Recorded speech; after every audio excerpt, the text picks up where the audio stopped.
Hi hello guys welcome to our channel. Bigg Boss season 8లో మరో వారం ముగింపుకి చేరుకోగా ఈ వారం ఎలిమినేట్ అయ్యి బిగ్ బాస్ హౌస్ నుంచి బయటికి వచ్చేసింది యష్మి.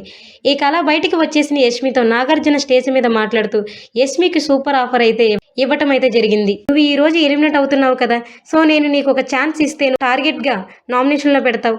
ఇప్పుడు నువ్వు ఎవరి పేరైతే చెప్తావో వారు ఈ వారం డైరెక్ట్ గా నామినేషన్ లో ఉంటారు అంటూ చెప్పడంతో కాస్త ఆలోచించిన యష్మి డైరెక్ట్ గా గౌతమ్ ని నామినేషన్ చేస్తుంది. హౌస్ లో ఉన్నప్పుడు గౌతమ్ కి యష్మికి అసలు పడేది కాదు. మొదటి నుంచి కూడా వీరిద్దరి మధ్య వైరం నడుస్తూనే ఉంది. అయితే దానికి కారణం అడుగుతాడు నాగార్జున. ఇక యష్మి దానికి సమాధానంగా, నేను ఈ రోజు ఈ స్టేజ్ పైన నిలబడ్డాను అంటే దానికి ప్రధాన కారణం గౌతమ్.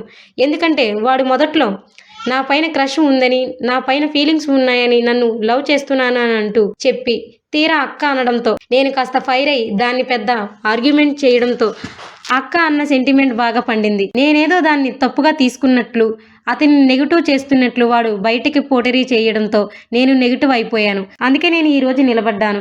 ఇదంతా వీడి వల్లే జరిగింది కాబట్టి నేను ఇతన్ని డైరెక్ట్గా నామినేట్ చేస్తున్నాను అంటూ చెప్తుంది యష్మి. ఈ కారణంతో యష్మి గౌతమ్ని నామినేట్ చేయడం ఎంతవరకు కరెక్ట్? మీ అభిప్రాయాన్ని కామెంట్ రూపంలో తెలియజేయండి. మరికొన్ని వీడియోస్ కోసం చూస్తూనే ఉండండి మన channel. Please subscribe our YouTube channel.